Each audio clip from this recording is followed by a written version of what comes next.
Okay, next up is Simon. I'll have you say your last name. Uribe-Convers. View. Oh, yeah. Here.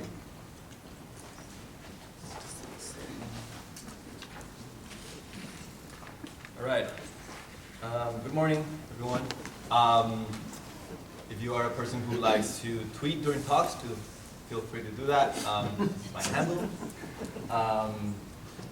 So as biologists, we start with an interesting question about a certain group of taxa. At least that's what we try to do.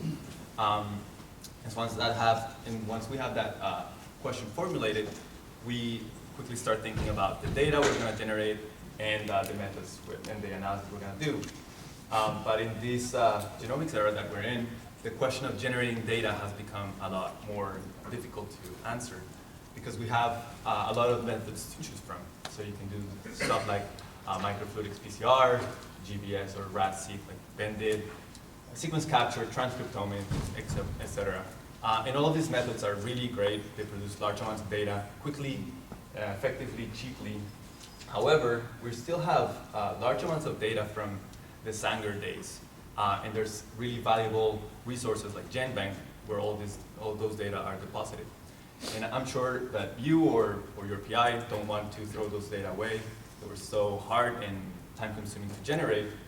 And so we have this question of how to combine the hard-to-get Sanger data with the high-throughput sequencing data. So for my postdoc, I'm working on the genus Burmeistera. It's in Campanulaceae.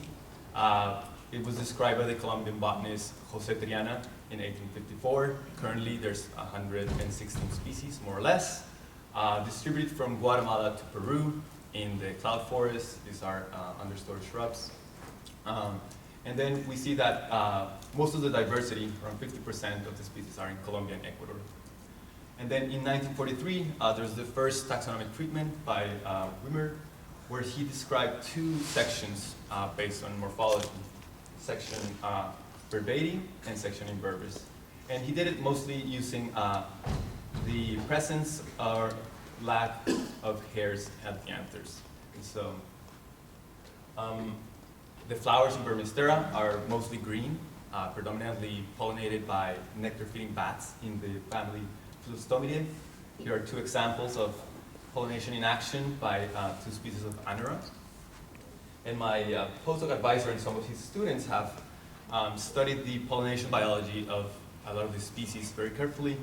And they've shown that there's a strong mechanistic pollinator isolation based on the exertion length of the floral reproductive parts.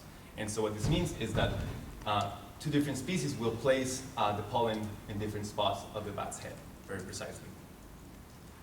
They've also shown there's a really close relationship with the bat's length of their tongue, like this one, and the corolla length of the flower they're pollinating. And they're so committed to this research that last year Nathan flew to Trinidad and Tobago and brought 30 bats that now live in St. Louis with us. And so this makes it the only lab in the United States to have a nectar-feeding bat colony, which is pretty cool. Burmeistera has been included in a few phylogenetic and systematic studies, starting in 2008. For example, in this one, Laura Lagomarsino in 2014 showed that Burmeistera was monophyletic. This has been shown in the past as well.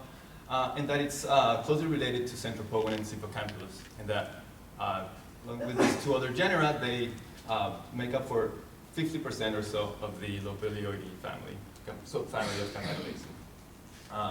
Laura recently also showed that the genus is quite young, around 2.6 million years old. By the way, check out her talk tomorrow at 9:15. It's in the Andean Research Symposium, which is going to be amazing. And so we have all those data that have been generated in previous studies. And they're just sitting there in this pot of gold that we wanted to access and make use of. Which brings us to our original question of how to integrate these two types of data.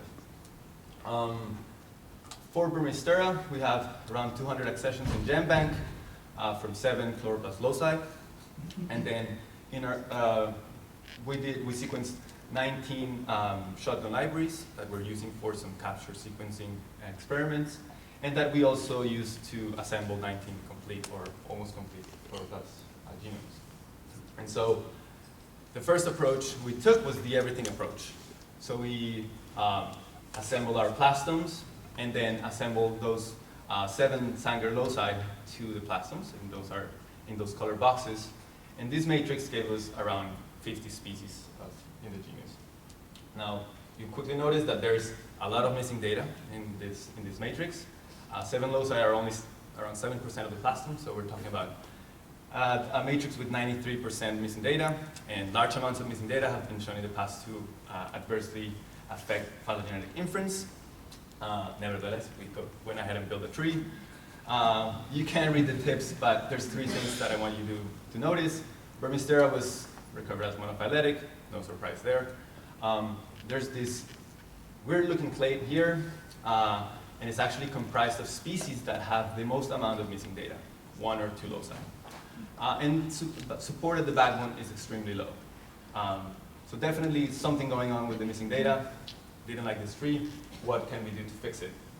And so we tried this second approach I'm calling extraction, where we start off with the same matrix, but now we get rid of the regions that are not shared between the Sanger and the high-throughput sequencing data. We realign, and this gives us a much compact and tight matrix. Those are the loci, the 7 loci, and then the missing data went down a lot. When we build a tree, we notice that that missing data clade is gone, that the backbone support goes up considerably. It's not great still, but it's good. But although we like this tree, we're like, oh, what else can we do? How can we make better use of our high-throughput sequencing data? And so we tried a third approach, where we only took the 19 complete plastoms. We partitioned them by coding in non-coding regions, around 180 partitions. We ran that through Partition Finder to find the best partitioning scheme and the best fit model of sequence evolution. That gave us 11 partitions. We ran that as a partition analysis, and that gave us a highly supported tree. And then we used that complete plastom tree as a constraint for the extracted data. And so with the idea that there might be some information in the complete plastom that might make it easier to place some of the species that have very little data. When we build a tree with those data, we get pretty much the exact same tree that we got without the constraint.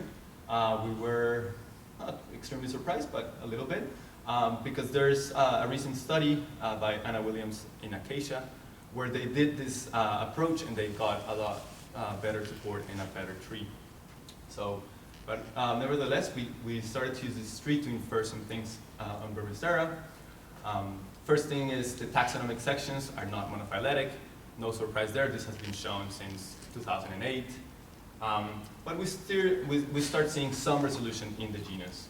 For example, there's a clade here, clade A, that is comprised of species from the Darien region, Panama and Colombia. Clade B is comprised of species mostly from the northern Andes. And then clade C, where there's no geographic pattern and most of the species we sample are in. Additionally, we started mapping some morphological traits that may become useful for future subgeneric classifications. For example, the evolution of 2 little bracts on a pedicel, or the evolution of recurved petals, or inflated fruits. And although this is the most sampled phylogeny and the most comprehensive one in Burmeistera, we are aware that there are a few limitations. First off is that there's only half of the species, so we need to do a lot of field work. It's a single locus phylogeny, and we should treat it as a single locus phylogeny regardless of how much data we have. And so to overcome this, we are generating around 700 nuclear loci using capture sequencing to add processes like Carlsen stochasticity or hybridization, which are likely playing a big role in Burmeistera and other young genera.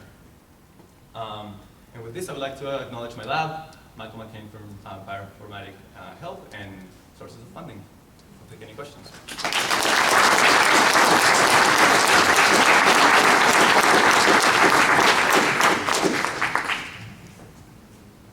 We have time for Yeah, there's several questions, Ken. plenty of time.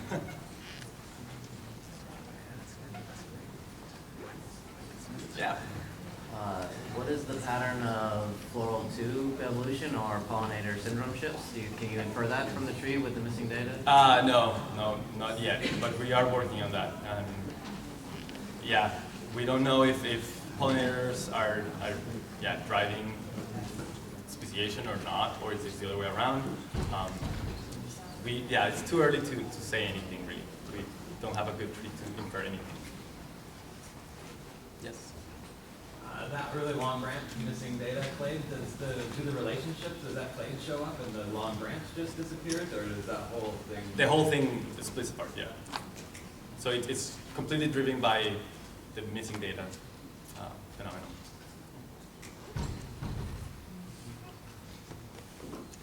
So you were generating the sort of the data that you already had from Sanger sequencing with low depth sequencing of the whole genome?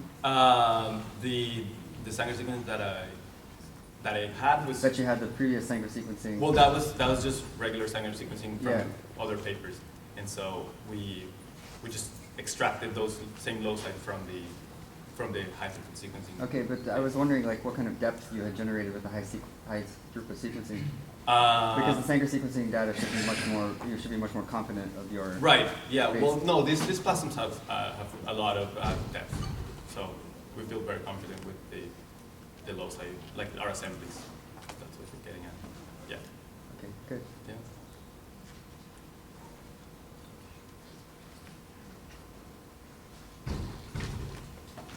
Well, if there's no more questions, then we can All right. move on to the next talk.